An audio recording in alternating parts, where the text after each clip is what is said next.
Estamos de volta com Justiça em Foco, que hoje recebe o desembargador Luiz Carlos Santini, presidente do Tribunal de Justiça do Mato Grosso do Sul. Nós vamos conhecer agora a história do Judiciário Sul-Mato-Grossense. A lei complementar que instituiu o Estado de Mato Grosso do Sul também definiu a criação do Tribunal de Justiça, dividido em 30 comarcas. O Tribunal de Justiça de Mato Grosso do Sul foi instalado na tarde do dia 1º de janeiro de 1979, com a presença do presidente Ernesto Geisel. Inicialmente, o tribunal era composto por 7 desembargadores nomeados pelo governador. No dia 31 de janeiro do mesmo ano, o Tribunal Pleno realizou a primeira reunião com 7 membros. 31 anos depois, a Corte, que começou a funcionar em 4 andares alugados no edifício Cosmos, no centro da capital, está informatizada e tem prédio próprio em 47 das 54 comarcas do estado. 10 comarcas são totalmente digitais. Diversas varas dos juizados e do Fórum da capital também adotaram a tramitação eletrônica de processos. Mato Grosso do Sul foi o primeiro estado do Brasil a digitalizar todas as fases do processo no juizado especial. Pois é, desembargador, a história dos tribunais ela nunca é dissociada do seu contexto histórico também. Exato. 1979, presidente Ernesto Geisel, período de crise do petróleo e inclusive de problemas climáticos que afetaram a agropecuária. Exato. Como é que era esse panorama na época, desembargador? Era um panorama de esperança, porque a cultura entre o sul do estado e o norte havia uma distinção forte. E nós desejávamos fazer um tribunal que tivesse uma agilidade maior. Tanto que você viu, fomos o primeiro a termos, a levar a informatização a todas as comarcas. Então, dentro daquele aspecto de crise, havia a esperança de se construir algo que fosse diferente do que então nós tínhamos, e desculpe a pretensão, em todo o país, porque era um estado em que imaginávamos criar uma administração nova, tanto a administração no judiciário quanto no executivo, verificando sempre a eficiência e a busca de um resultado com o menor custo possível. Difícil na época a composição de uma nova corte? Foi, a corte começou com 4, que era o que a lei exigia o mínimo, e foram promovidos mais 3. Um pelo 5º e mais 2 juízes para compor os 7 desembargadores. Foi porque 3 dos desembargadores eram do Sul, pediram e o governo aceitou nomeá-los. De maneira que a criação foi essa criação com esperança. Havia toda a dificuldade do Estado, dificuldade de locomoção. Eu era juiz em Aparecida do Taboado. Para falarmos com Cuiabá, você tinha que pedir uma ligação telefônica via Minas Gerais. Havia toda uma dificuldade. E havia a esperança de que, centralizando em Campo Grande, melhorasse, tornaria o serviço mais eficiente. E, efetivamente, eu creio que isto concretizou-se. Desembargador, aproveitando justamente esse dado, quer dizer, são situações bastante diferentes. No início, 4 desembargadores, 20 juízes, salvo engano, né, naquela época, e são 165 juízes hoje em dia, 31 desembargadores, 30 desembargadores e 1 juiz convocado. Quer dizer, aumentou-se muito o número de magistrados, mas, em compensação, o número de processos também aumentou significativamente. Sim, nós temos 674 mil processos em tramitação. O tribunal recebeu no ano 90 mil recursos e julgou 96 mil recursos. Então, efetivamente, houve um desenvolvimento do próprio Estado demonstrando esses números todos de processo. Por isso que hoje nós temos um número bem maior do que aqueles saudosos 4 desembargadores que deram início ao tribunal. E com relação ao atendimento daquelas metas que têm sido, inclusive, estipuladas pelo Conselho Nacional de Justiça, como é que está essa relação de número de processos em relação ao Estado do Mato Grosso? Bem, nós agora em março recebemos, início de abril, eu não me lembro bem a data, recebemos um agradecimento, uma homenagem do CNJ, porque cumprimos várias metas daquelas estabelecidas. Com relação ao número de processo, nós estamos aqui, você observa, hoje nós temos em tramitação aqueles 674 mil, mas nesse mesmo período julgamos 541 mil processos. estamos tentando alcançar o objetivo de limparmos todos os processos antigos para ficarmos somente os novos.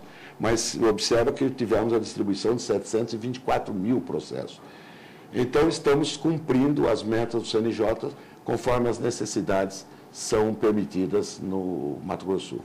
O Estado, ele tem, especificamente tratando aqui do Poder Judiciário, ele também tem se caracterizado por diversas novidades que têm sido apresentadas, em alguns casos até se adiantando a medidas posteriores. Uma delas, por exemplo, é a chamada videoaudiência, que antes mesmo que o Supremo Tribunal aprovasse os interrogatórios à distância, o Estado do Mato Grosso do Sul, o Judiciário do Mato Grosso, já estava à frente com o desenvolvimento dessa tecnologia. Não só nessa, o Juizado Especial. O primeiro estado a estabelecer uma lei de juizado especial foi o Mato Grosso do Sul, cuja lei deu origem à lei federal dos juizados especiais. Nós fizemos essa experiência, nós em 2007 tivemos todo o estado informatizado. No nosso programa SAGE se consulta processo em tramitação de qualquer comarca do estado. Já temos hoje grande número de varas totalmente digitalizadas, dentro daquela ideia que eu já disse, o criar um estado onde a eficiência fosse a mote de toda a ação com o menor custo possível. É claro que às vezes você não consegue atingir num período de tempo mais curto, necessita um tempo mais longo.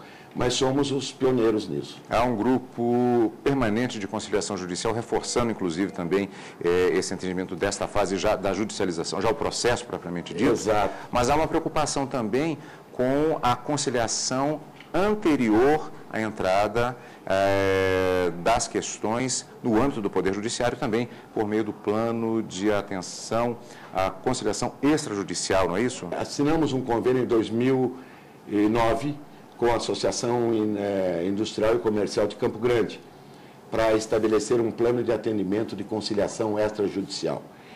Nós iríamos treinar os conciliadores pelo nosso juizado especial. Instalamos esse plano de atendimento para um atendimento de conciliação anterior a qualquer processo, evitar a pessoa chegar ao processo. E utilizando uma ideia do desembargador auxiliar da Corregedoria, do Conselho Nacional de Justiça, do desembargador Silvio Marques, instalamos também uma comissão permanente de conciliação de processos, conciliação judicial. Agora, depois que o processo inicia, utilizando desembargadores aposentados e juízes aposentados. Este passe da Associação Comercial é o primeiro no Brasil. E várias outras associações comerciais pediram informações para estabelecer também nos seus estados, nas suas cidades, esse plano de conciliação extrajudicial. Entre os processos julgados pelo Tribunal de Justiça do Mato Grosso do Sul, um dos destaques é o julgamento de 6 pessoas acusadas de praticar aborto numa clínica de planejamento familiar. Vamos ver?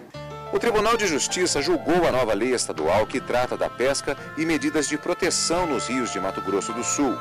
Os juízes do tribunal também mantiveram a decisão do governo estadual e a inscrição do nome do consumidor inadimplente nos cadastros de proteção ao crédito pelas concessionárias de serviço público. Em outra sentença, o tribunal manteve a decisão de levar 6 pessoas a julgamento perante o júri popular pela suposta prática de aborto realizada numa clínica de planejamento familiar, que funcionava em Campo Grande. A polícia apreendeu 10 mil fichas de mulheres que teriam sido submetidas ao procedimento na clínica entre os anos de 2001 e 2002. Pela questão da lei da pesca.